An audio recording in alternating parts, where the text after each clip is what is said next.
कथा में प्रवेश करें तो आनंद ही आनंद आएगा। प्रेम से बोलो श्री सीताराम सरकार की जय, कृष्ण कन्हैया लाल की जय। अकारण करुणावरणालय भक्त वत्सल जगत नियंता जगताधार परम आराध्य हृदय में सदैव विराजमान परम इष्ट देव श्री अयोध्यानाथ सरकार श्री राघवेंद्र सरकार विदेह आत्मजा मैया जनक नंदनी श्री जनक किशोरी श्री जनक लाडली जी के युगल चरणन में बारंबार प्रणाम। कैलाश पर्वत के उच्च शिखर पर सदैव विराजमान होकर अपनी अर्धांगिनी अपने प्रियतमा मां सती को कथा श्रवण करवाने वाले शशांक शेखर भूत भावन बाबा भोलेनाथ एवं उद्भव स्थिति श्री हार कारणम क्लेश हरणम मां पार्वती जिनके श्री चरणों में बारंबार नमस्कार। नटवर नागर चितचोर वपुधारी लीलाधारी रास बिहारी मुरली बजैया माखन चुरैया चित चुरैया भगवान श्री कृष्ण राशिका मां वृषभान दुलारी जिनके श्री चरणों में बारंबार नमस्कार। इस ग्राम की मां कुल देवी ग्राम देवी जिनके श्री चरणों में साष्टांग दंडवत। शादी श्री 1008 श्री राम दरबार प्राण प्रतिष्ठा में उपस्थित इस यज्ञ के आचार्य उपाचार्य वेदाचार्य एवं समस्त विप्रबंधु जिनके मुखारविंद से मंत्रोच्चारण के माध्यम से ये पूरा माहौल भक्तिमय बना है, ऐसे तमाम ब्रह्म देवताओं के श्री चरणों में मेरा बारंबार कोटि कोटि नमन है, कोटि कोटि शतशत। परम आदरणीय अपने माता पिता और अपने गुरु जी के श्री चरणों में बारंबार नतमस्तक बारंबार शीश को झुका। साथ ही साथ आज इस दिव्य धराधाम पर इस पावन ग्राम में इस जनता जन के समस्त क्षेत्रवासी जो बड़े भावुक भक्त बनकर आज इस दिव्य दरबार में सुशोभित हुए हैं, सुसज्जित हुए हैं। धर्म की ध्वजा को निरंतर लहराने वाले इस कमेटी के तमाम सदस्यकर्तागण, अध्यक्ष, उपाध्यक्ष, कोषाध्यक्ष, साथ ही जितने गणमान्यों की उपस्थिति आज इस धराधाम पर हुई है, सबों का हार्दिक अभिनंदन, आभार। हमारे बीच आज थोड़ी सी माताओं की जनसंख्या बढ़ी है, थोड़ी सी बढ़ी है, ज्यादा नहीं, बस थोड़ी सी बढ़ी है। हमारी तमाम मातृशक्ति को भी हमारा बारंबार वंदन है। साथ ही साथ इस मंच की शोभा को सजा रहे अपनी वाणी से इस मंच की शोभा को सजाने वाले हमारे मन संचालक भैया आदरणीय रतन भैया, जिनकी वाणी में मां सरस्वती विराजमान है, इनका भी बारंबार हार्दिक अभिनंदन है। साथ ही साथ तुलसी बाबा के उसी सहज भाव में सियाराम में सब जग जानी करम प्रणाम जोर जुग पानी। जहां तक इस वाद्य ध्वनि के माध्यम से मेरी आवाज पहुंच रही है, सबों को जय श्री सीताराम, जय श्रीमन नारायण। साथ ही साथ इस जनता जगीरी ग्राम में श्री राम कथा का लाइव प्रसारण दर्शन करने वाले यूट्यूब, फेसबुक के तमाम श्रोता बंधुओं को भी जय जय श्री सीताराम, जय श्रीमन नारायण। आओ, जैसा कि कल हमने कथा में श्रवण किया प्रथम दिवस के सत्र में कि बिना प्रभु के भजन के, बिना हरि के भजन के इस जीवन में कुछ भी संभव नहीं है। और ये राम कथा आपके बीच चल कर आई है। जिस प्रकार लंका में जाकर हमारे राम ने रावण का संहार किया, उसी प्रकार ये राम कथा आपके भीतर बैठे रावणत्व का संहार करने आई है। काम, क्रोध, मद, मोह, लोभ, वात्सल्य इत्यादि से घिरा आज का कलयुग का कलुषित प्राणी, जो विमार्गगामी होकर अपने पथ से भटक जाता है, तो इस कलिकाल में एक ही साधन है, भगवान का नाम जप। कल की कथा में आपने श्रवण किया ना, कितनी मैया कल की कथा में आई थी, जरा हाथ उठाना। आए, मैं इसलिए पूछ रही हूं ना कि एक बार जिसे नशा लग गया ना इस कथा में आने का, जिसे भजन गाने का, फिर 7 दिन तक उसे बुलाना नहीं पड़ता, वो स्वयं खींचे चले आते हैं। आओ विशेष बातें। सबसे पहले 2 बार भगवान के श्री चरणों में हम चले, जिस चरणों का दास अनुदास बनकर हमें अपना जीवन गुजारना है। आओ हम सब श्री राम के दिव्य श्री चरणों में चले और कहना है कि प्रभु आप बस इतनी कृपा करना कि मुझे अपने चरणों का दास बनाकर रखना। बड़े सुंदर भाव में मुझे दास बना रख लेना,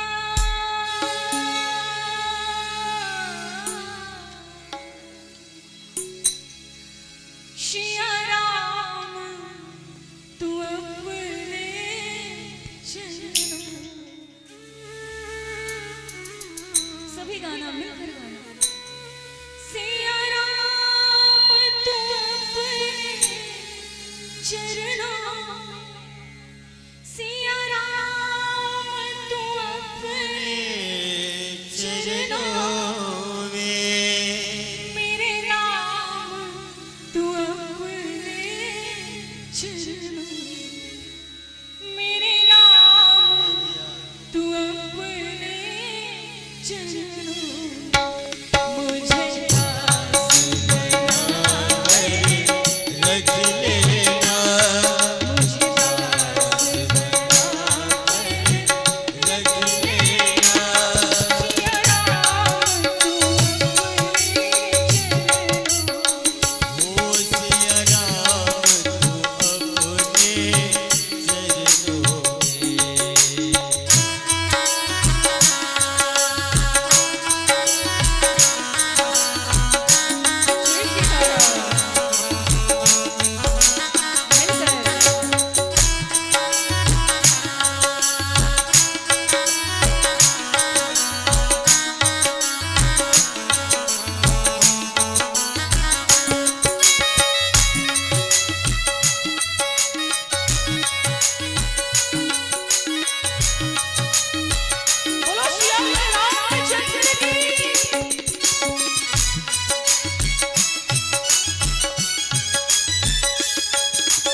लोग आज अपना जीवन समर्पित करके बैठे हो कि मैं जैसा हूँ, अच्छा हूँ, बुरा हूँ, आप आओ जरा हाथ उठाना और उठाए रखना जब तक ये पंक्ति चले।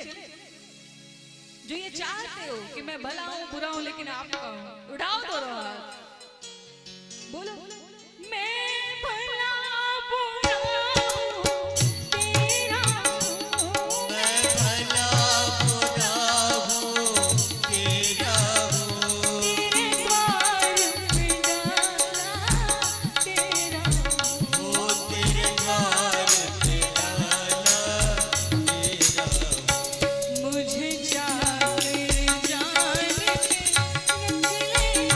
मुझे जाकर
प्रेम से बोलो श्यावर रामचंद्र। जरा और धीरे बोलो भक्त वत्सल भगवान। मेरे श्रोता बंधु, कल के दिव्य कथा में हम लोगों ने श्रवण किया कि जब मां सती कथा श्रवण करने पहुंची ना, तो मां का मन कथा में नहीं लगा। कल की कथा में आप लोगों ने श्रवण किया कि श्रोता 3 प्रकार के होते हैं और ये परम सौभाग्य सबों के जीवन में नहीं आता। आप बताओ, आपके क्या गांव में इतनी ही मैया है और महिलाएं हैं ना? क्या सब लोग आ पाए कथा में? और उसमें भी ये कलयुग का कलुषित प्राणी ग्रह काले नाना जंजाले, जो ग्रह कार्य में फंसा है, जो इस कलयुग की माया में आकर फंसा है, उसे भगवान का भजन करने का अवसर नहीं मिलता। और जब हमारे जीवन में सौभाग्यों का उदय होता है, तब ये राम कथा हमारे बीच आती है। जब मां सती ने कथा का अपमान किया, भगवान की परीक्षा लेने का विचार किया, जीवन में एक बात हमेशा याद रखना, संत पे, अनंत पे और भगवान के सदग्रंथ पे कभी भी शंका होनी नहीं चाहिए। आज जब मां ने शंका किया, जब मां ने संशय किया, तो भगवान भोलेनाथ परीक्षा लेने भेजे। और जब मां परीक्षा लेने गई ना,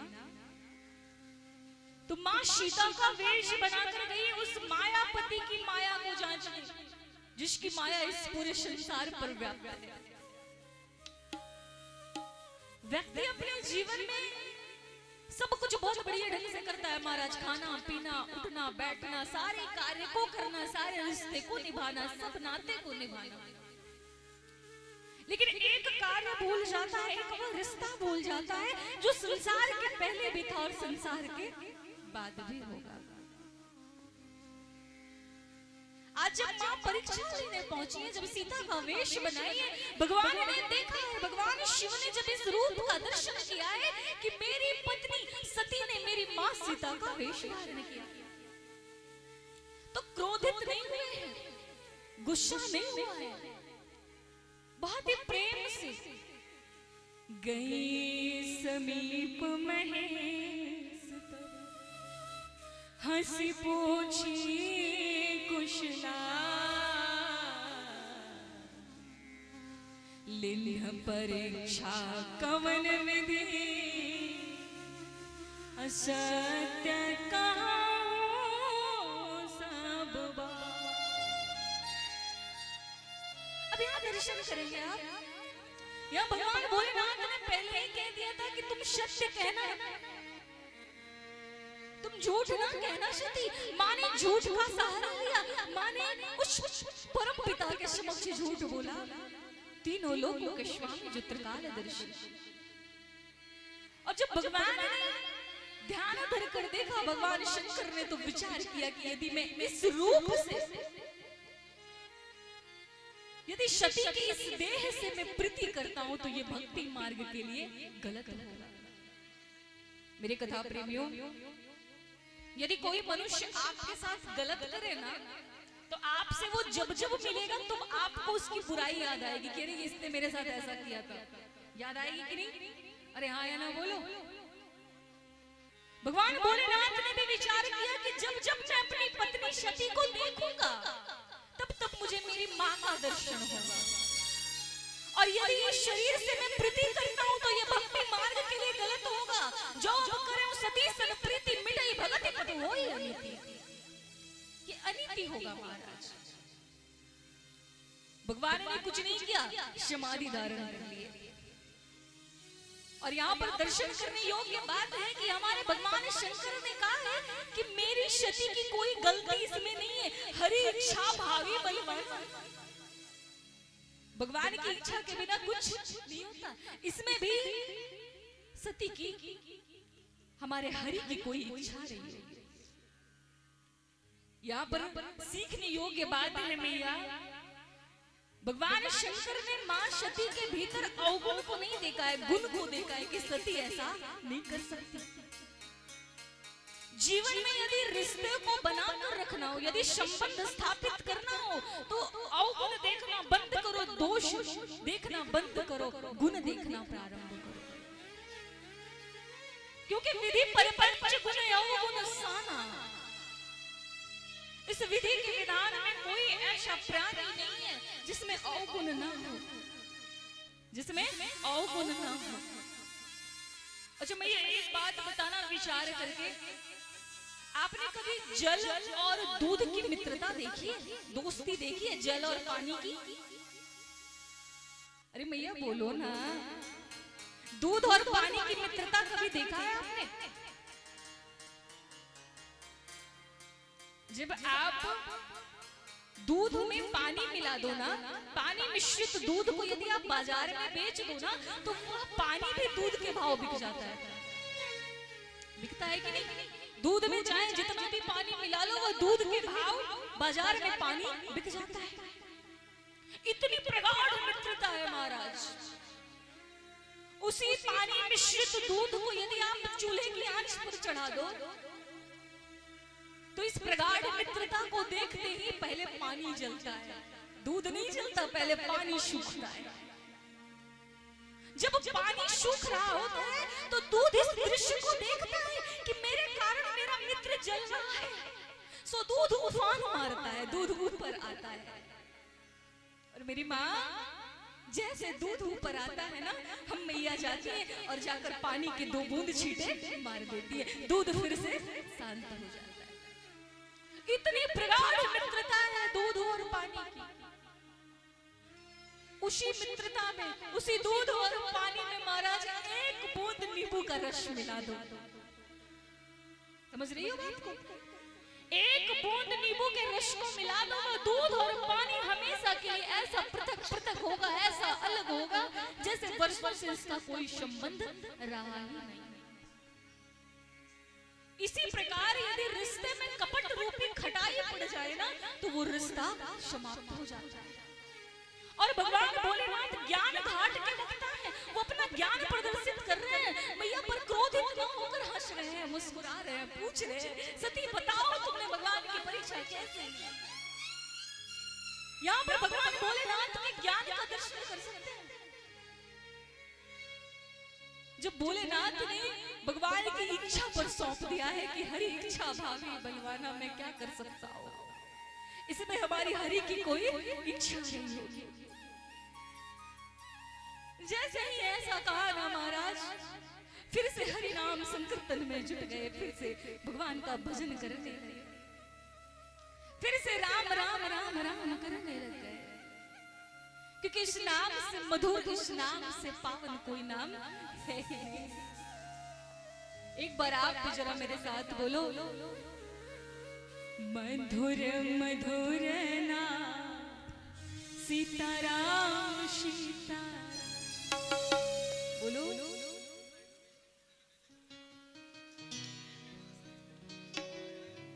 अच्छा, एक बात बताओ, एक सीक्रेट बताऊं आपको, एक पर्सनल बात बताऊं, किसी को बताओगे तो नहीं बताओगे ना? देखो मेरी कान भी थोड़ी खराब है, आंख खराब है वो तो आप देख ही रहे हो, कान भी थोड़ी खराब है, तो जरा जोर का बोल, मुझे सुनाई कम देता है। पावन पावन राजा राम राजा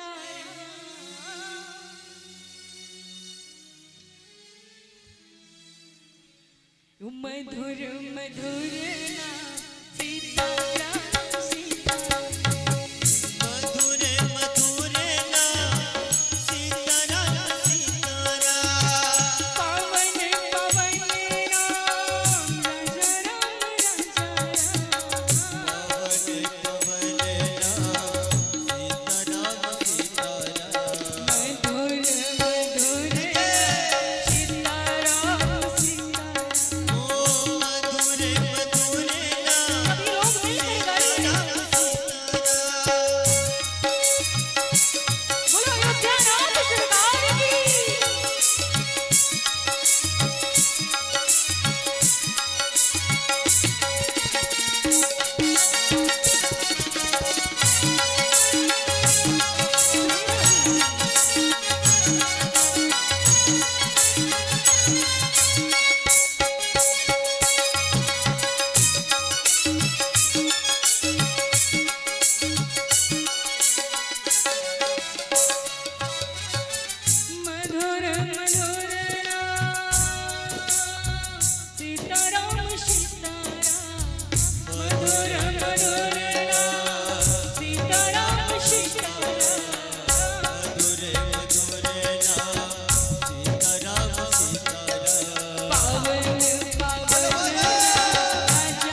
मधुर मधुर नाम सीताराम सीताराम सीताराम सीताराम पावन पावन नाम सीताराम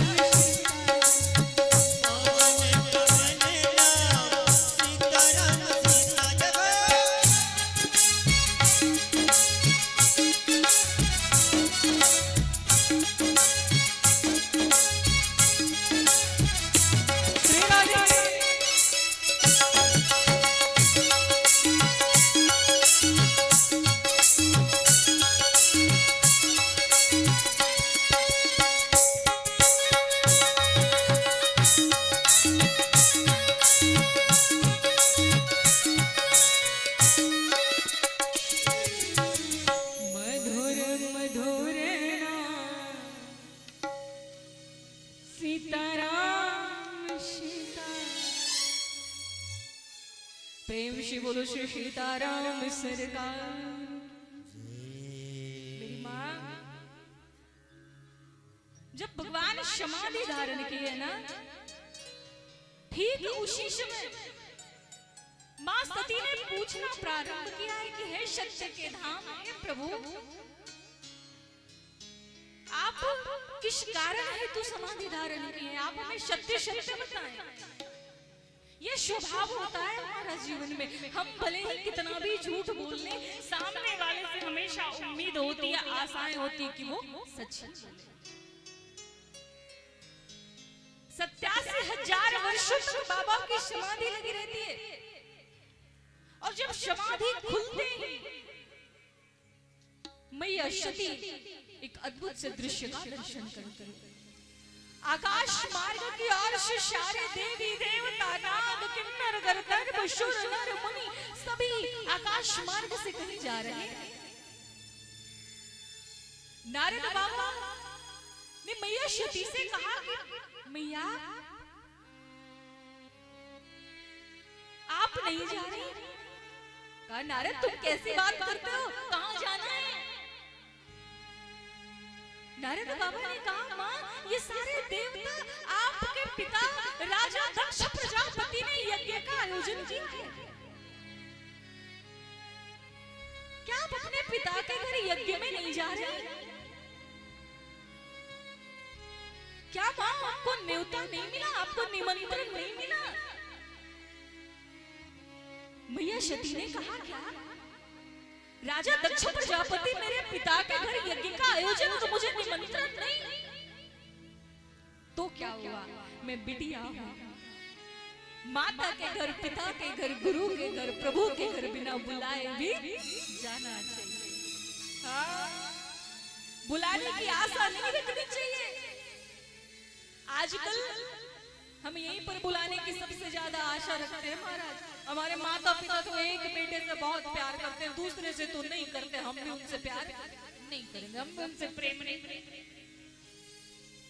ये आज के रिश्ते नाते, इसलिए तो कहते हैं कि रामचरितमानस की कथा हमें जीवन जीने के तरीके को सिखलाती है।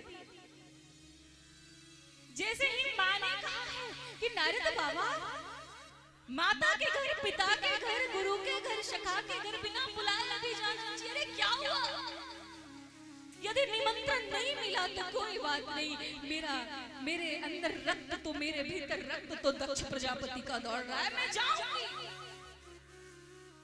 अभी अभी पति परित्याग का दुख था मां सती के भीतर, और जब भगवान भोलेनाथ के समक्ष मां सती पहुंची है, जाकर दोनों हाथ को जोड़ कर कही है कि प्रभु मेरे पिता दक्ष प्रजापति ने यज्ञ का आयोजन करवाया है, यदि आपकी आज्ञा हो पिता भवन उत्सव जो प्रभु आए शुभ तो मैं जाऊं कृपायतन सादर देखन।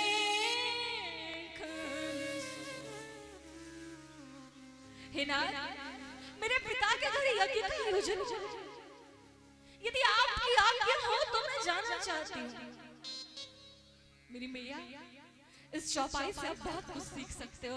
आज माँ ने क्या कहा है कि प्रभु मेरे पिता के घर यज्ञ का आयोजन है, मैं आपकी आज्ञा लेने आई हूँ, आपकी आज्ञा न मिले तब तक मैं नहीं जाऊंगी नाथ। और इधर पहले मैया ने कहा है कि माता के घर, पिता के घर, गुरु के घर, प्रभु के घर बिना बुलाए भी जाना चाहिए। लेकिन ये दोनों वाक्य अलग अलग है मैया। जब एक बिटिया का ब्याह हो जाता है ना, जब एक बिटिया ब्याह दी जाती है, जब शंख पानी दान कर दिया जाता है, जब कन्या दान कर दिया जाता है, तो एक बिटिया का पूरा जीवन उसके पति के हाथ में होता है। और जो इस मर्यादा को न निभा पाए ना, अभी तो हमारे समाज में अभी एक आपने केस सुना होगा, मुस्कान का केस। अपने ही पति को ड्राम में भर के 15 टुकड़े करके ड्राम में भर के रख दिया, अपने ही पति को। अनेक केसेस आ रहे हैं, बहुत सारे लोग, जैसे जैसे न्यू जनरेशन के लोग बढ़ रहे हैं, अनेक प्रकार की कुप्रथाएं भी बढ़ रही है। लेकिन यहाँ पर दर्शन करना, माँ सती जो जगत के ब्रह्मांड की नायिका है, जिन्होंने स्वयं कहा है कि नारद माता के घर, पिता के घर, गुरु के घर, प्रभु के घर बिना बुलाए भी जाना चाहिए। आज वो दोनों हाथ को जोड़कर भगवान से आज्ञा ले रही है।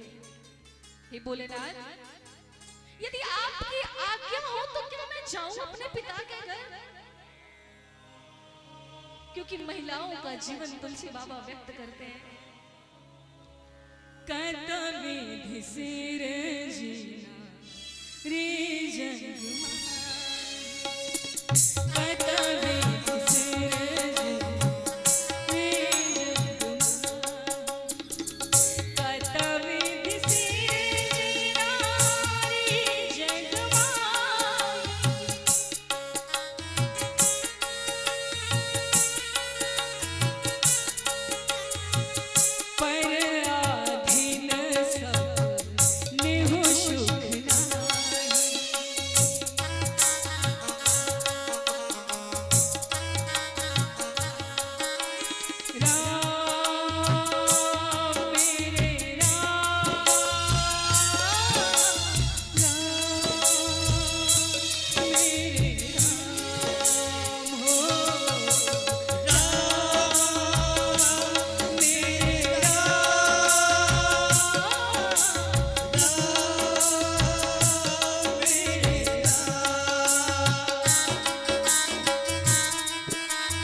तुलसी बाबा ने, जब आप आगे चलकर जब कथा श्रवण करोगे तो ये तुलसी बाबा ने अंकित किया है कि नारियों का जीवन पर अधीन होता है, हमेशा दूसरे के अधीन होता है।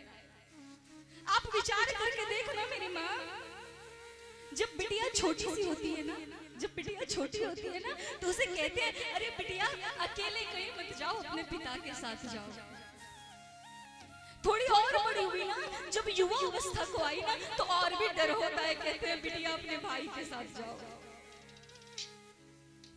युवा अवस्था के बाद बिटियाओं का ब्याह कर दिया जाता है। स्थिति चाहे जैसी हो, परिस्थिति चाहे जैसी हो, उस ब्याह के बंधन में बंध जाने के पश्चात एक कन्या अपना पूरा जीवन हंसते हंसते गुजार देती है, पति के अधीन हो जाती है। यहाँ तक बातें समाप्त नहीं होती, पति के अधीन होने के बाद अपने बेटे के अधीन हो जाती है। बेटा यहाँ लेकर चलोगे? अरे हाँ या ना बोलना। बात यहाँ तक भी समाप्त नहीं होती, जब महिलाएं वृद्ध बाप हो जाती है तो अपने पोते के अधीन हो जाती है। अरे लेकर चलो तभी तो जाए। आज इस स्थान पर अंकित किया गया है, पर आधीन सपने को सुख नहीं। माँ ने पूछा है सरकार, यदि आपकी आज्ञा हो तो क्या मैं जाऊं अपने पिता के घर? भोले बाबा ने कहा है कि सती उस स्थान पर नहीं जाना चाहिए जिस स्थान पर निमंत्रण न मिले। चाहे वो स्थान कहीं भी हो, ब्याह के पश्चात यदि आपके पति का सत्कार नहीं हो रहा तो उस स्थान पर जाना वर्जित है। मत जाओ सती। कबीर दास की बड़ी ही सुंदर वाणी है, आवत ही हर सैन नैनन नहीं सरे, तुलसी कान जाए कंचन बरसे में कबीरा, कंचन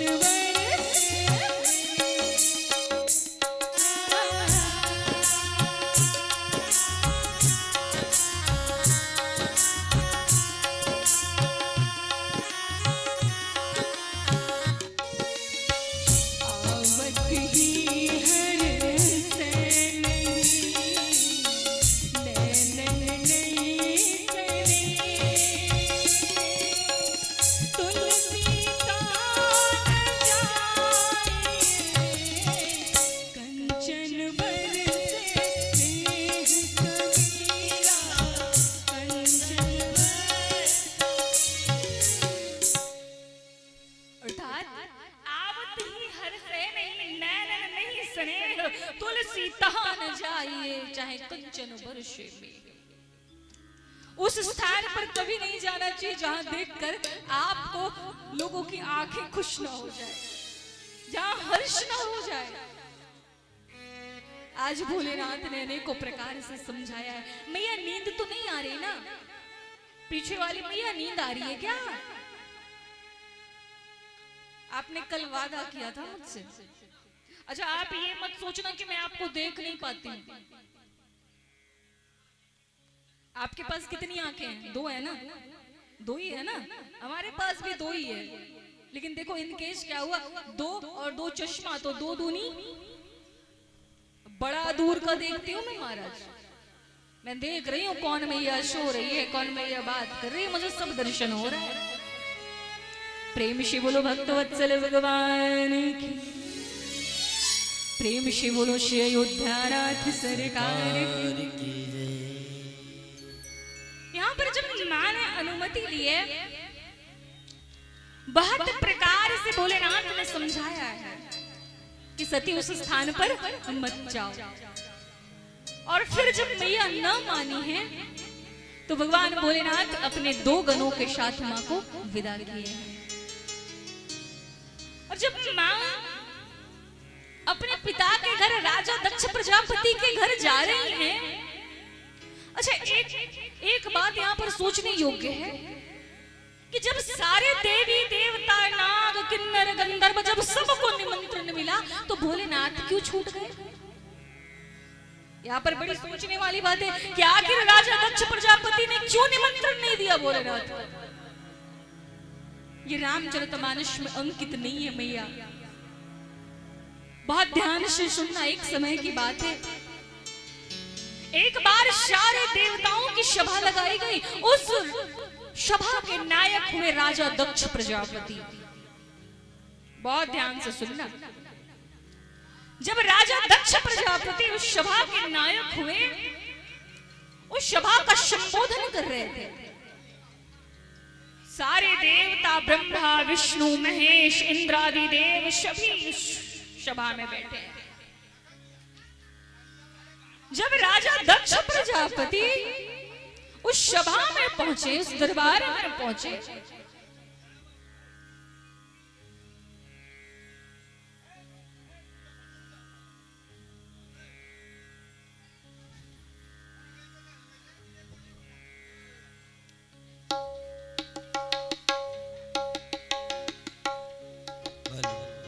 बोलिए बाके बिहारी लाल की जय।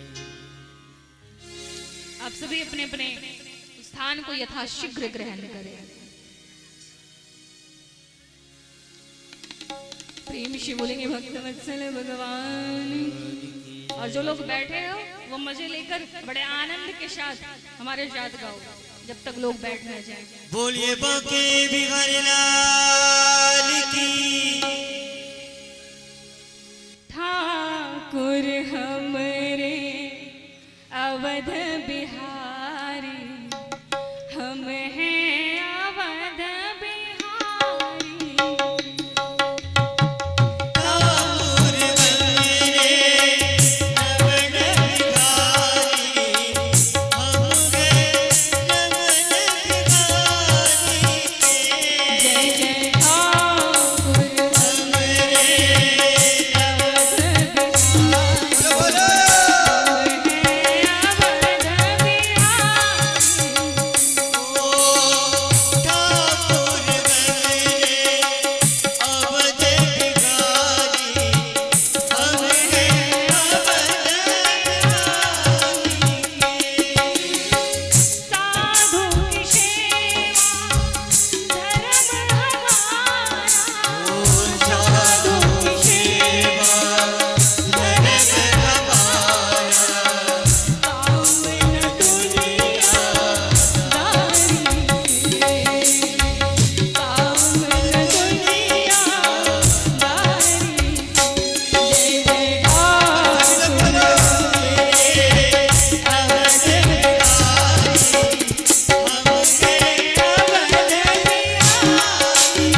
ठाकुर हमरे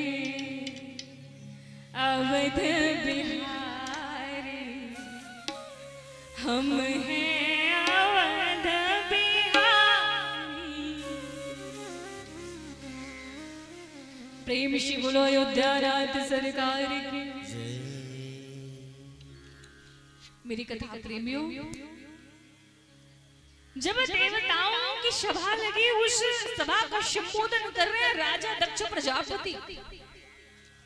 और जैसे ही उस सभा में राजा दक्ष प्रजापति प्रवेश किए, सारे देवता अपने अपने स्थान से उठकर खड़े हुए। उस सभा में ब्रह्मा विष्णु महेश भी हैं। सभी अपने अपने स्थान को छोड़कर खड़े हुए हैं। भगवान भोलेनाथ ने अपने स्थान को नहीं छोड़ा है। शांति का परिचय, बिल्कुल शांत होकर कथा श्रवण करें। प्रेम शिवुर भक्त वत्सल भगवान। उस सभा में सारे देवता राजा दक्ष प्रजापति के प्रवेश पर सभी अपने अपने स्थान पर खड़े हुए, लेकिन उस सभा में भगवान भोलेनाथ अपने स्थान को छोड़कर खड़े नहीं हुए। राजा दक्ष प्रजापति को बहुत ही क्रोध हुआ कि एक तो ये मेरा जमाता, मेरा जामाई, और ऊपर से मैं सभा का संबोधन करता दक्ष प्रजापति में, और मुझे देखकर इसने मेरी अवहेलना की। तो जिस प्रकार तुमने मेरी अवहेलना की है, इस भरी सभा में मैं आज शपथ लेता हूं, मैं भी तुम्हारी अवहेलना करूंगा, मैं भी आपका अपमान करूंगा। कहीं कहीं ये बात आ रही है। अब बहुत ध्यान देना, जब भगवान भोलेनाथ को निमंत्रण नहीं मिला, भगवान भोलेनाथ ने मना किया कि सती उस स्थान पर मत जाओ। फिर भी जब मां सती दो गणों के साथ जब पिता के घर गई है, जब राजा दक्ष प्रजापति के घर गई है, तो दरवाजे पर आज स्वागत के लिए कोई खड़ा नहीं है। जब बिटिया अपने मायके जाती है ना, तो माता पिता आंखें बिछाकर उनके स्वागत के लिए खड़े रहते हैं दरवाजे पर, कि आज हमारी बिटिया आएगी। और आज जब माँ राजा दक्ष प्रजापति के घर गई है, तो दरवाजे पर कोई नहीं है, ना प्रसूति मैया है, ना राजा दक्ष प्रजापति है, ना बहने है, कोई नहीं है। यहाँ पर तुलसी बाबा ने बहुत ही सुंदर अंकित किया है। पिता भवन जब गई भवानी, दक्ष त्राश का होना शर्म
पिता भवन जब गई भवानी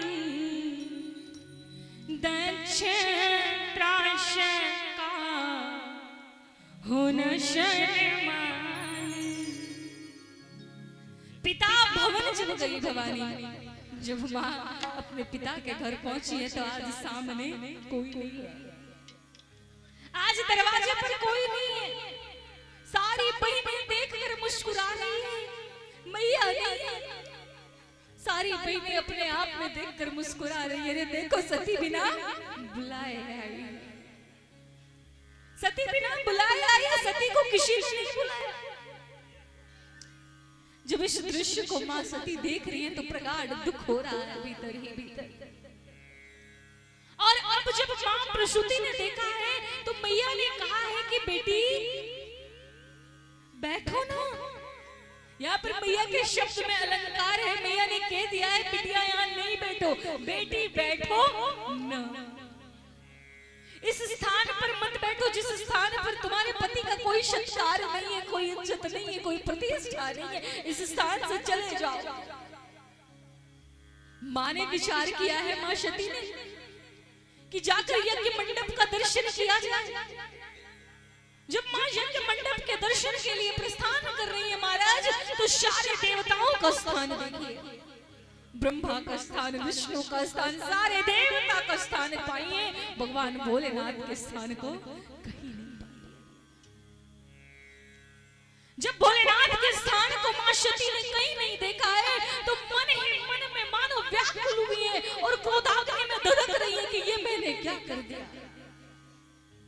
मैंने अपने पति की बात को मिथ्या जाना, मैंने भोलेनाथ की बात को न मानकर बहुत बड़ा अपराध कर दिया है। और मेरा अज्ञान जनित भ्रम आया अभी तो किस पर आया? भगवान भोलेनाथ पर आया। राजा दक्ष प्रजापति की ओर देखिए, सारे शुर नर मुनि गंधर्व सभी की ओर देखकर मैया ने गुहार लगाई कि हे सभा के सदों, हे किन्नर, हे नाग, हे गंधर्व। मर्यादा कहती है कि किसी स्थान पर आपके इष्ट का अपमान किया जा रहा हो तो अपमान करने वालों की जिह्वा काट लेनी चाहिए। और आज इस स्थान पर आपके इष्ट भोलेनाथ का अपमान हो रहा है और आप सब चुप बैठे। तो स्मरण रखना, जिस किसी ने भी मेरे पति का अनादर किया है, भोलेनाथ का अनादर किया है, सुनहो सभासद सकल मुनिंदा, कहीं सुन शंकर के निंदा।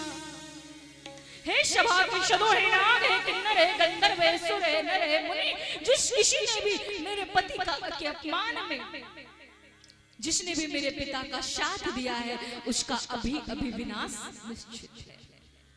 यहाँ पर तुलसी बाबा ने इंगित किया है, सुनहु सभासद सकल मुनिंदा, सुनहु सभासद सकल मुनिंदा, कहीं सुन जिन शंकर के चौपल तुरंत लहब सब काहू भली भांति पछताव पिताहू जय सिया राम जय जय सिया राम जय सिया राम जय सिया राम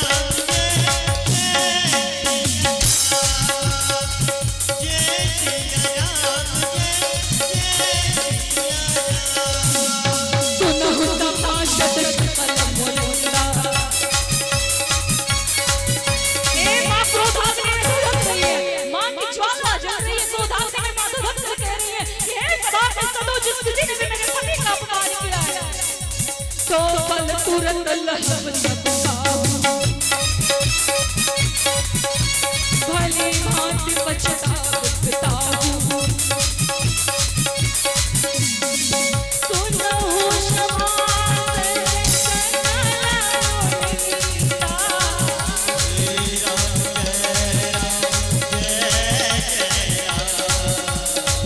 कहीं सुन दिन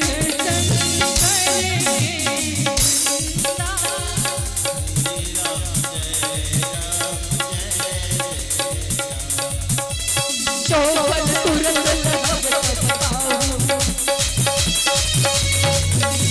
भली भांति पछताओ मां क्रोधाग्नि में धधक रही है और कह रही है कि हे सभा के सदों जिस किसी ने भी मेरे पिता के कारण मेरे पति का अपमान किया है उसका कल्याण नहीं हो सकता। एक बात स्मरण रखना मेरे कथा प्रेमियों, जीवन में यदि किसी के अपमान करने के उद्देश्य से किसी को रुलाकर आप यज्ञ का आयोजन करते हो तो वो यज्ञ सफलीभूत नहीं होता। जीवन में किसी को हंसाकर किसी को सम्मान देकर यदि आप दो अगरबत्ती भी ठाकुर के सामने जलाते हो तो वो साकार होता है। आज राजा दक्ष प्रजापति ने यज्ञ का आयोजन इसलिए किया ताकि भगवान भोलेनाथ का अपमान हो सके। मैया ने कहा है, मैया सती जाकर दक्ष प्रजापति के समक्ष कहती है कि धिक्कार है मुझे कि मैं दक्षायनी हूं, मैं दक्ष की सुता हूं, मेरे शरीर से मुझे धिक्कार है। मैं कहती हूँ, मैं सोचती हूँ कि मैंने अपने पति की बात को नहीं माना। मेरे इस मस्तिष्क में ये बात क्यों नहीं आती कि आपका रक्त मेरे भीतर दौड़ रहा है, मैं दक्षायनी हूं, इसलिए मैंने भगवान भोलेनाथ का अपमान किया। और हे राम हे नारायण, मुझे पत्थर की बिटिया बना देना, मुझे पर्वत की बिटिया बना देना, लेकिन इस दक्ष की बिटिया मुझे फिर से नहीं बनाना। और इस शरीर में जिस दक्ष के रक्त का प्रवाह हो रहा है, संचार हो रहा है, आज मैं शरीर का परित्याग करती हूँ। और माँ ने अपने अंगुष्ठिका से अग्नि प्रकट करके और मैया ने अपने शरीर का परित्याग किया। लेकिन शरीर परित्याग के समय माँ ने भगवान से एक वरदान मांगा। यहाँ पर बहुत ध्यान देना। सती अमृत हरि शनवर मांगा, जन्म जन्म शिव पद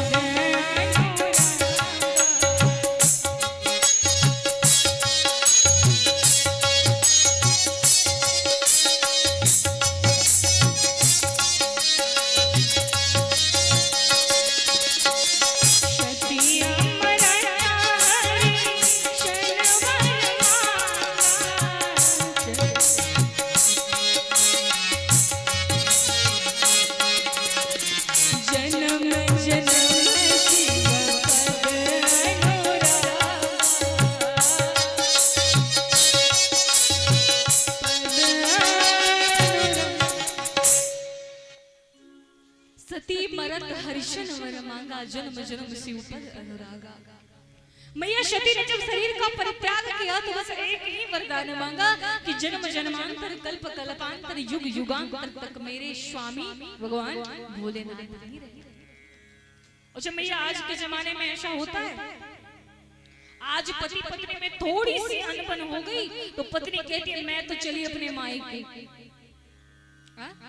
और थोड़ी अनबन ज्यादा हो गई तो कहते हैं हम कि अब तुम्हारे साथ नहीं रहना। अरे पता नहीं ठाकुर जी ने कैसे इस जन्म में तुम्हारा साथ लिख दिया, अगले जन्म में पक्का तुम्हारा साथ मुझे नहीं चाहिए।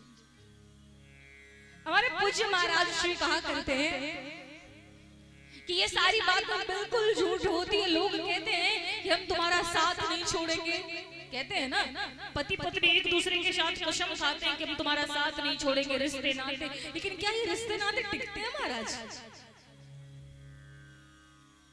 इसलिए तो कथाएं सुननी चाहिए। आज देखो माँ सती ने क्या मांगा है कि जन्म जन्मांतर कल्प कल्पांतर मुझे जितने जन्म मिले मैं शिव की पत्नी बनूं।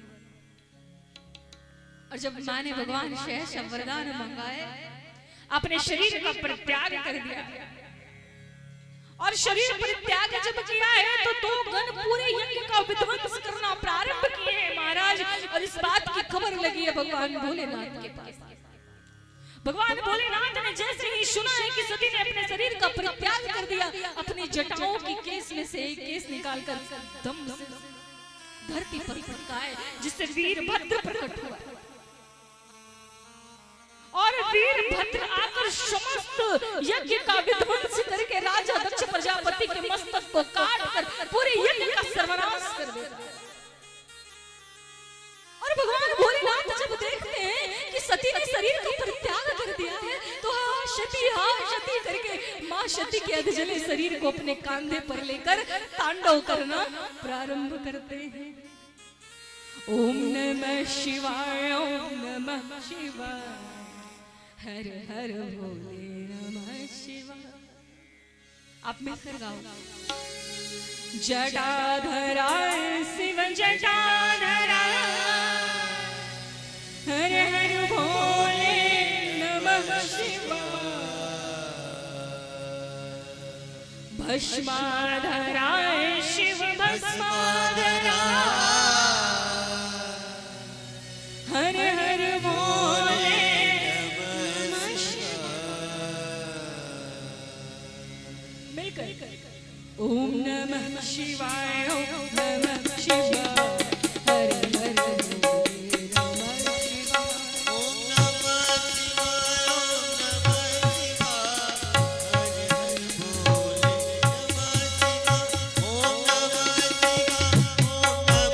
शिवाय, ओम नमः शिवाय, हर हर भोले नमः शिवाय। ओम नमः शिवाय, ओम नमः शिवाय, हर हर भोले नमः शिवाय। जटाधरा शिव जटाधरा, हर हर भोले नमः शिवाय। जटाधरा शिव जटाधरा, हर हर भोले नमः शिवाय। ओम नमः शिवाय, ओम नमः शिवाय, हर हर ओम नमः शिवाय, ओम नमः शिवाय, नमः शिवाय। प्रेम से बोलो भूत बाबा भोलेनाथ की। जय हो। जब भगवान ने माँ सती के अधजले शरीर को लेकर जब तांडव मचाना प्रारंभ किया है, मैं बता दूं कि वही माँ सती का अधजला शरीर 108 भाग में विभक्त हुआ है, जो सिद्धि पीठ के नाम से जानी जाती है। आपके नजदीकी में है माँ तारापीठ। कोई गए हो तारापीठ? नहीं गए हो? वहां पर माँ के चरण गिरे। 108 सिद्धिपीठियां बनी है। और तदुपरांत जैसे ही भगवान शिव ने देखा है कि माँ के अधजले शरीर को अपने कंधे पर ना पाकर भगवान और रौद्र रूप धारण करते हैं और अपने लिंग का प्रादुर्भाव बढ़ाने लगते हैं, तब जाकर भगवान नारायण अपने सुदर्शन चक्र से भगवान के लिंग को 12 भाग में विभक्त करते हैं, जिससे 12 ज्योतिर्लिंग का निर्माण हुआ है। सौराष्ट्र सोमनाथम च श्रीशैले मल्लिकार्जुनम। आपके नजदीकी ज्योतिर्लिंग है बाबा वैद्यनाथ। गए हो बाबा वैद्यनाथ के पास? तो अच्छे से तो बोलो, गए हो ना? प्रेम से बोलो भूत भावन भोलेनाथ। इस प्रकार राजा दक्ष प्रजापति के यज्ञ का विध्वंस होता है। तत्पश्चात भगवान फिर से अपनी समाधि में लीन हो जाते हैं। मां सती ने शरीर का परित्याग कर दिया है और इस कारण से, क्योंकि मां सती ने अपने शरीर के परित्याग के समय एक वरदान मांगा था कि मैं जब जब जन्म लूं तब तब मैं शिव की पत्नी बनूं। इसी कारण से ते ही कारण हिम गिरे गृह जा कारण हिम गिरे गृह जा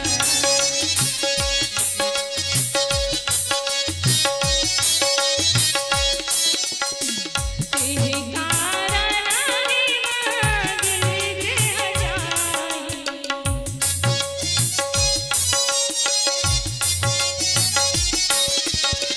जननी पार्वती तनु पाई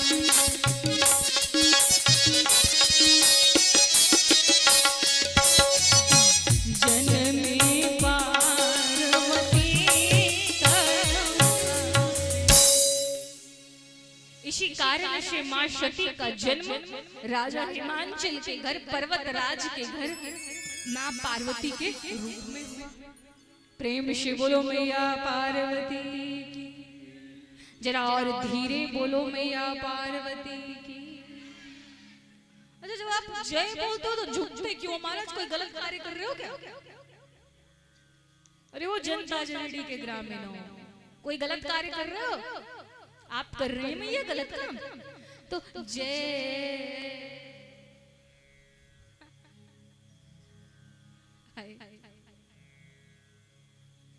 प्रेम से बोलो भक्त वत्सल भगवान। आओ एक बार माँ के श्री चरणों में चले, तत्पश्चात हम आगे की कथा को श्रवण करेंगे। महिमा है तेरी अपार जगत जननी, महिमा है तेरी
फूल शोभ गए हर महारानी, महिमा तेरी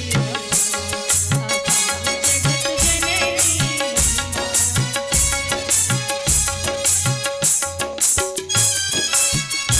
बोलो अम्बे मात की।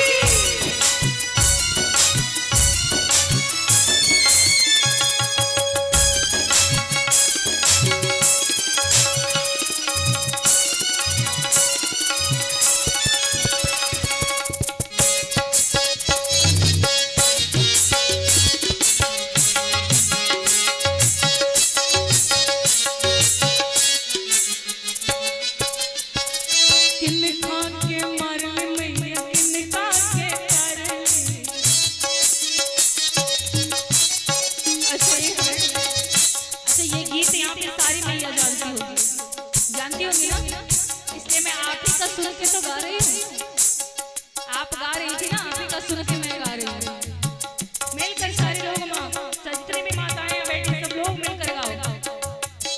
किकरा के मारे में किनका के तारा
भगवान की प्रेम से बोलो अम्बे मात की जय नहीं बोलने वालों की जय जय हो। सदा जय जयकार हो। अब यहाँ पर ध्यान देना मेरी मैया, जब माँ का जन्म, माँ का प्राकट्य राजा हिमांचल के घर, पर्वत राज के घर जब माँ का प्राकट्य हुआ, जब माँ पार्वती आई तो उस पर्वत राज के घर नित्य नए पल्लव खिलने लगे, क्योंकि उस जगत जननी उस पारंबा परमेश्वरी का प्राकट्य हुआ है। कौन सी मैया का प्राकट्य? एकेव माया परमेश्वरस्य शवकार्य भेदा चतुर्था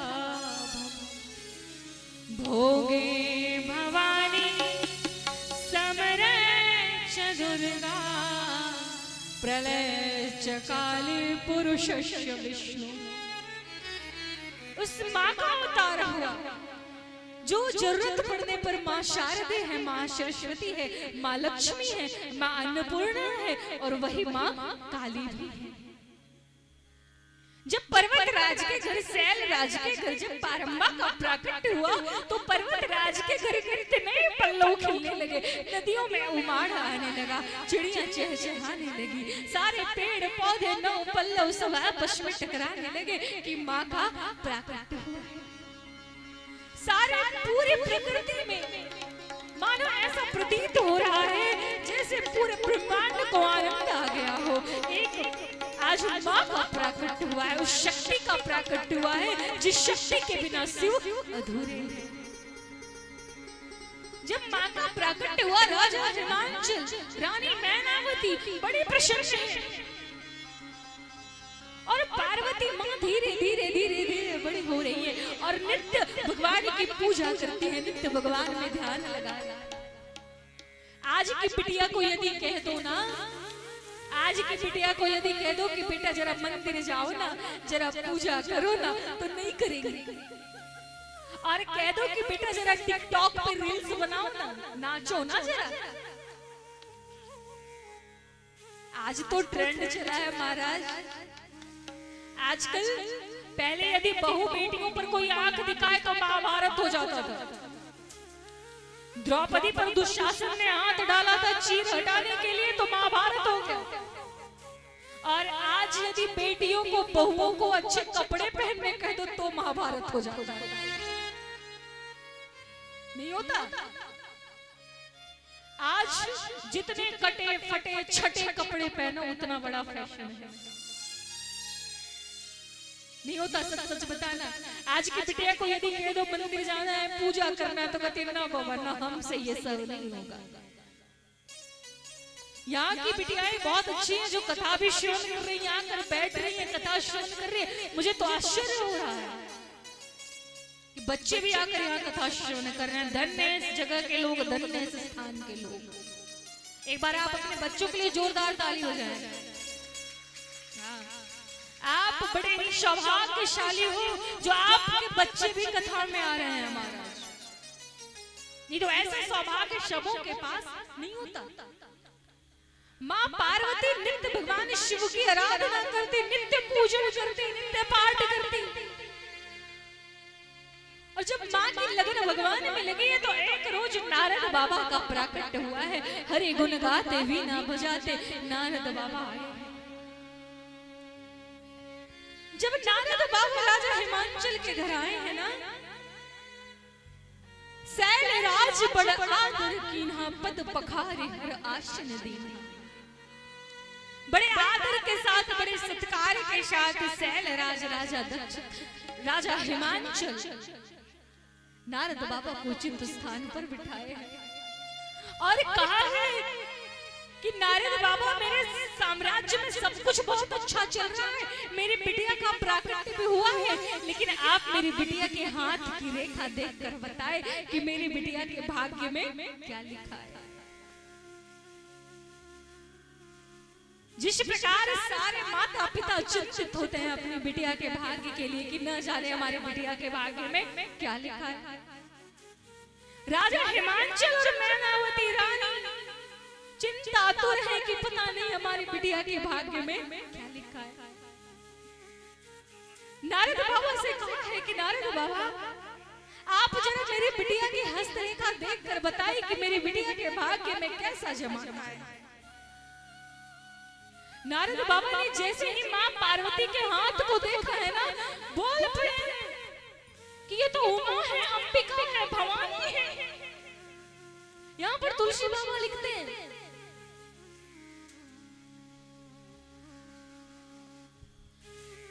सैल सुलक्षण शुता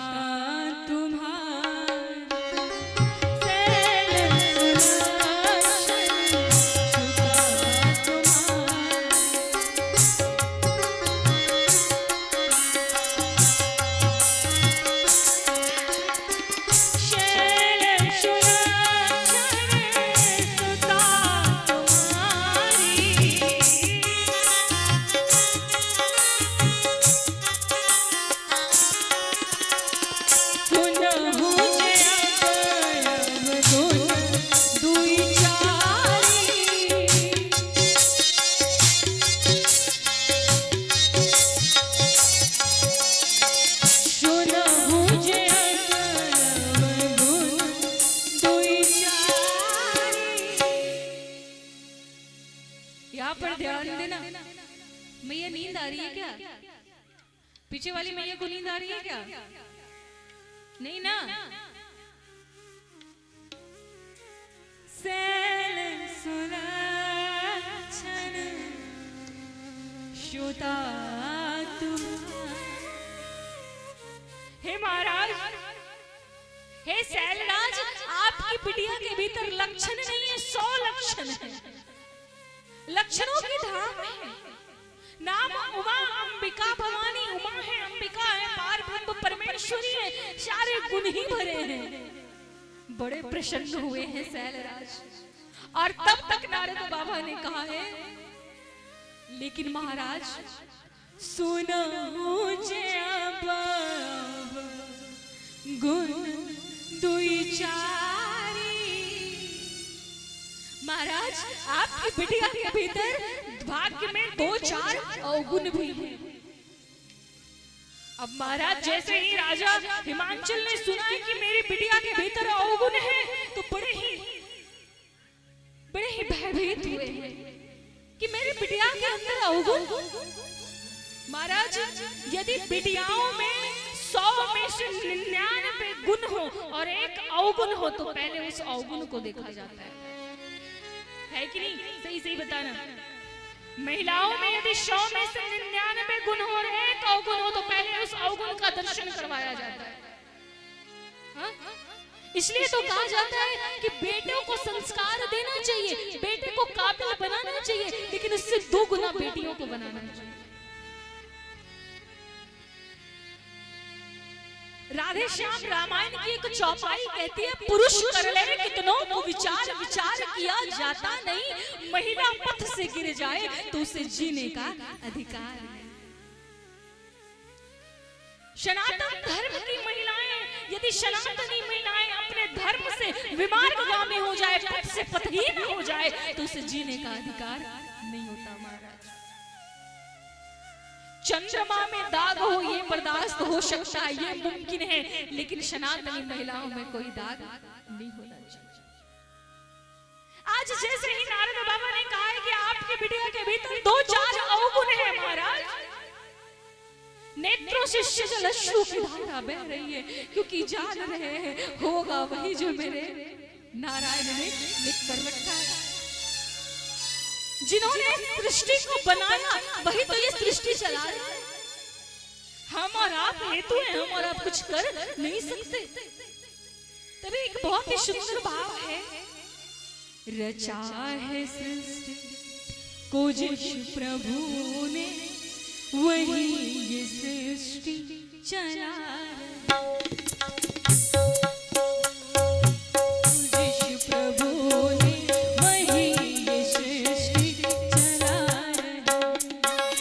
पेड़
अच्छा आप गा क्यों नहीं रहे थे, तभी मैंने रोक दिया। कोई प्रॉब्लम है? रचा है सृष्टि को यीशु प्रभु ने, वही ये सृष्टि चला। राजा हिमांचल ने विचार किया है कि नारद बाबा का कथन गलत नहीं हो सकता, क्योंकि नारद का अर्थ ही यही होता है महाराज, जिसकी कोई भी बात कभी रद्द न की जाए। जब नारद बाबा ने कहा कि आपकी बिटिया के भीतर 2-4 अवगुण है, कौन सा अवगुण? आपकी बिटिया को वह जमाता मिलेगा जो जोगी होगा, जटिल होगा, अकाम होगा, नगन अमंगल वेश वाला होगा। ये सारी आपकी बिटिया के भाग्य की रेखा बतला रही है महाराज। राजा हिमांचल बड़े चिंतित हुए कि क्या मेरे बिटिया के भाग्य में कुछ ऐसा लिखा है जो जटिल है, अमन नगन अमंगल वेश। इतनी मेरी सुकुमारी बिटिया के भाग्य की रेखा ऐसी है। विचार कर रहे हैं, नारद बाबा से पूछा है महाराज, समस्या आपने बताया है तो समाधान भी आप ही। नारद बाबा ने कहा है कि हे सरकार, हे राजन, जो तप करे कुमारी तुम्हारी, भाइयों में सकहि त्रिपुरारी। यदि तुम्हारी बिटिया तपस्या करे, जो तप करे कुमारी तुम्हारी, भाइयों में सकहि त्रिपुरारी। यदि आपकी बिटिया तपस्या करे महाराज, तो तपस्या के बल पर सब कुछ हो सकता है। तप बल विप्र शरा बरियारा, तप बल ब्रह्म रचय संसार। अब जैसे ही मैया मैनावती ने सुना है कि क्या कहा महाराज आपने, मेरी बिटिया को आप तपस्या के लिए कह रहे हैं, मेरी बिटिया की अवस्था को देखो। कई बार ऐसा होता है ना भैया, जब कहने वाले कुछ कह जाते हैं और समझने वाले कुछ और समझ जाते हैं। नारद बाबा ने यहाँ पर कहा है कि आपका जो जमाई होगा वो जोगी होगा। जोगी अर्थात जिसे घर से संसार से कोई लेना देना नहीं होगा, ऐसा जोगी। जटिल अर्थात जिसे समझना मुश्किल हो। ओ मैया प्रेम से बोलो जय जय श्री सीताराम। जय श्री सीताराम। फिर से बोलो मैया जय जय श्री सीताराम।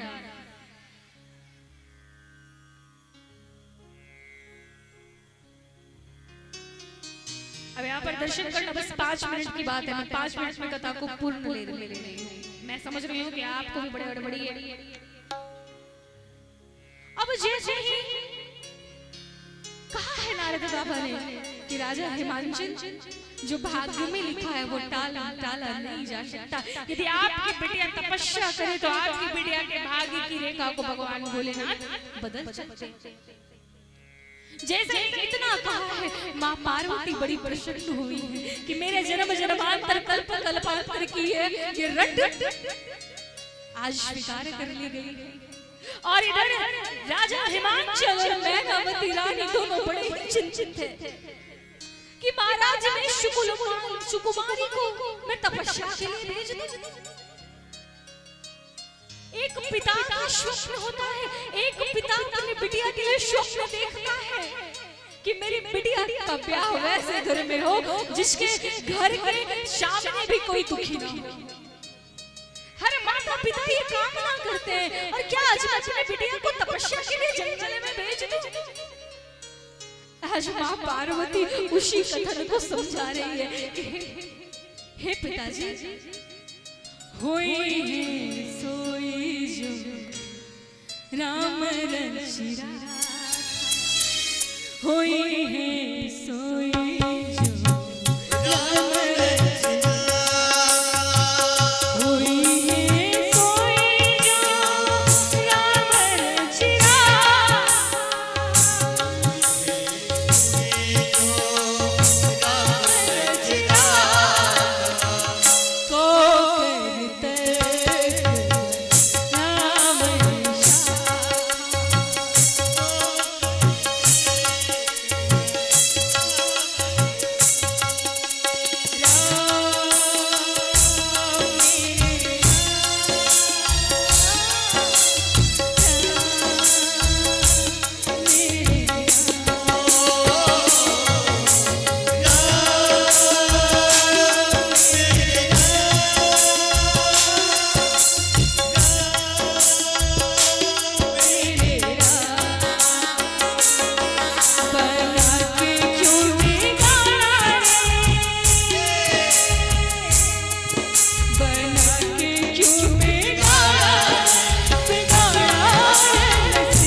माँ, मेरे भाग्य की रेखा में यदि यही लिखा है कि मैं जाकर तपस्या करूं तो मैं करूंगी।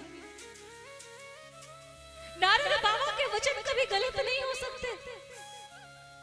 अगर हमारे गांव में कोई ऐसा हो ना तो हम कहते देखो बिल्कुल नारद है, ये लड़ाई करवाता है। लेकिन नारद का अर्थ बिल्कुल ये नहीं होता कथा प्रेमियों। नारद का अर्थ होता है जिसकी कभी भी कोई बात रद्द ना हो, गलत ना हो। नारद नारद बाबा की कहीं भी बातें गलत नहीं हो सकती महाराज। मैं जाऊंगी वन में, कितना सुंदर भाव है, आज माँ को समझा रही है। और ये किसका फल है महाराज? माँ पार्वती ने माँ सती बनकर जो कथा की अवहेलना की थी, जो कथा का अपमान किया था, आज उसी कारण से शरीर का परित्याग करना पड़ा। आज माँ मैनावती रानी बिलख रही है, रो रही है, नैनों से अश्रु की धारा बह रही है कि मेरी बिटिया तपस्या में जाएगी। अरे महाराज, हमारे यहाँ तो कहते हैं, एक पिता कहता है कि तुम्हारे जीवन में वो सारी खुशियां आए जो कभी हमारे जीवन में भी ना आ पाई। कहते हैं ना, एक पिता अपने पूरे जीवन की कमाई खून पसीना सींच कर सारी उस बिटिया के ब्याह में हंसते हंसते लगा देता है महाराज। क्यों? ताकि मेरी बिटिया प्रसन्न रहे, खुश रहे। आज राजा हिमांचल की स्थिति को देखो। राजा हिमांचल मैया मैनावती के नेत्रों से अश्रु की सजल धारा बह रही है कि नारद बाबा, ये आपने क्या कह दिया? मेरी इतनी सुंदर सुकन्या, मेरी सुकुमारी तपस्या करने के लिए जाएगी, क्या वन के कांटे से नहीं गड़ेंगे? क्या पीड़ा नहीं होगी? हर पिता का सपना होता है महाराज, हर पिता का सपना होता है उस द्वार से भी दुख दूर रहे, जिस द्वार से तेरा द्वार।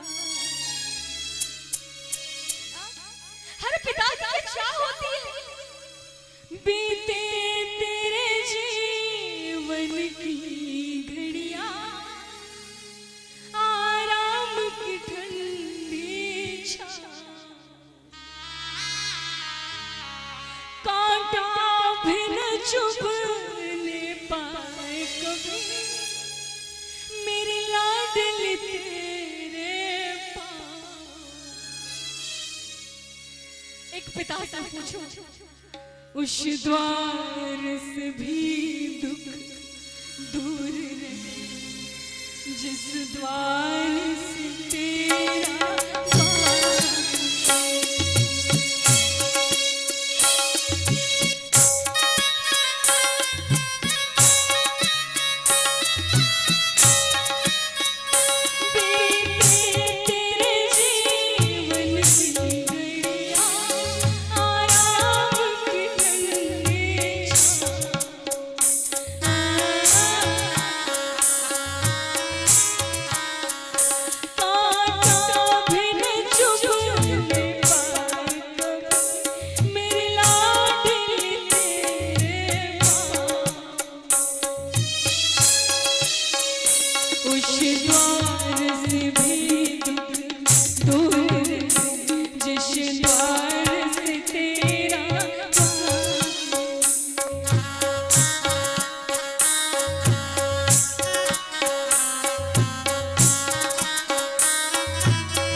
बिटिया को मैंने पाला, जिस प्रकार से मैंने सींचा उसी प्रकार से मेरी बिटिया का ब्याह हो जाए।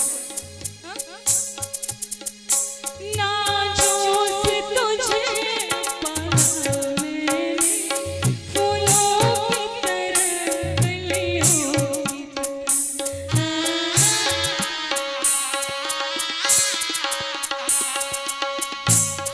उमैया होता है ना ये स्वप्न कि मेरी बिटिया की भाग्य की रेखा ऐसी हो जिस द्वार से उसका द्वार मेरे उस द्वार से भी दुख दूर है। और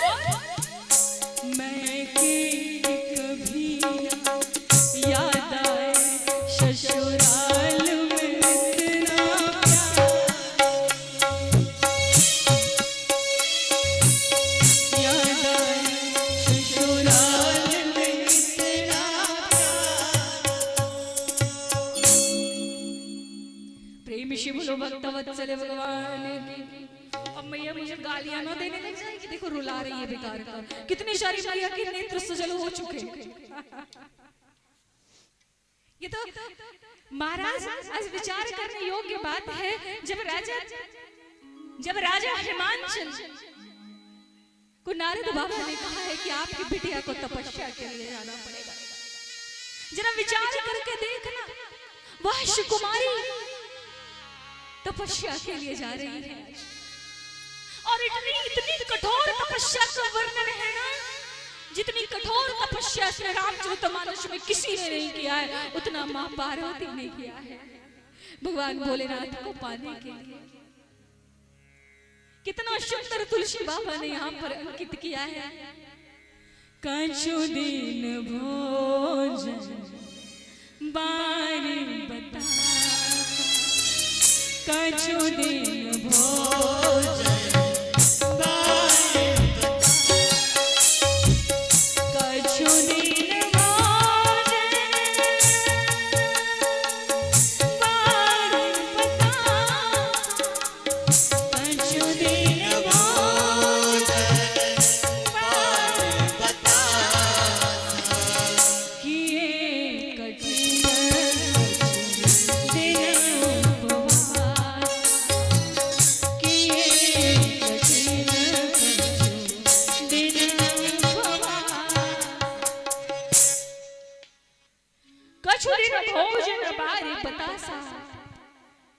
कठिन कुछ दिन उपवास, कुछ दिन बिना भोजन के रही है, तो कुछ दिन सिर्फ प्रसाद खाकर भोग खाकर रही है, फिर निराहार रहना प्रारंभ किए, जल पी कर रही है। उसी कड़कड़ाती ठंड में माँ भगवान के लिए तपस्या कर रही है और इधर माँ की तपस्या हो रही है और उधर बाबा समाधि में लीन है और इधर सारे देवताओं में खलबली मची है महाराज, क्योंकि तारकासुर का जन्म हुआ है और तारकासुर समस्त देवताओं पर प्रहार कर रहा है, इंद्रलोक से उसकी गद्दी लेना चाहता है। सारे देवताओं में हाहाकार है, सारे देवता परेशान हैं और उस तारकासुर को यह वरदान प्राप्त हुआ है कि जब तक शिव के पुत्र की उत्पत्ति ना हो तब तक उसे कोई मारने वाला नहीं है। इधर मां पार्वती कठिन तपस्या कर रही है, सारे देवता विचार कर रहे हैं कि भगवान भोलेनाथ के पास तो जाओ। सारे देवता भगवान भोलेनाथ के समक्ष पहुंचे। सारे देवताओं ने कहा है भोलेनाथ अब आप ही विचार करें, इस तारकासुर दैत्य का अंत कैसे होगा। श्रृंगार करता भगवान भोलेनाथ के पास जब सारे देवता पहुंचे हैं, सारे देवताओं ने विचार किया है कि भगवान तो समाधि में लीन है, कैसे इनकी समाधि को खोला जाए। कामदेव को भेजा गया है, कामदेव जलकर भस्म हुआ है। तत्पश्चात भगवान राम की शरण में सारे देवता पहुंचे और भगवान राम ने भगवान शिव से प्रार्थना की, अब विनती मम सुनहु शिव, जो मोह पर जने जाए विवाह सैल जगी, यह वर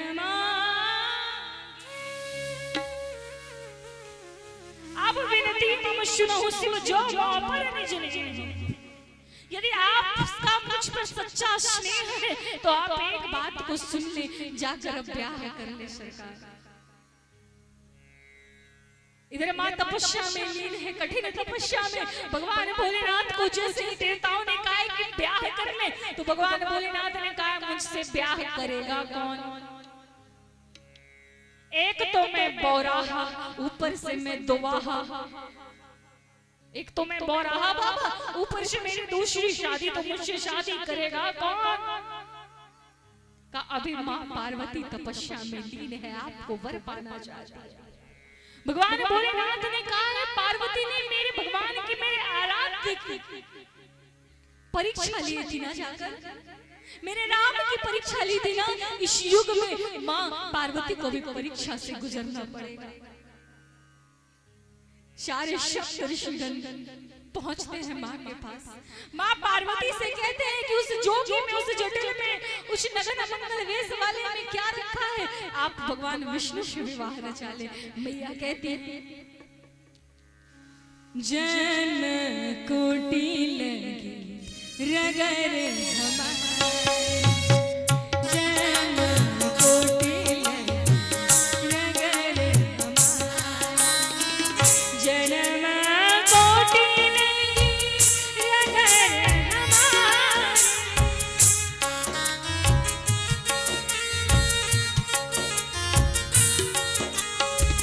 बरनो शंभो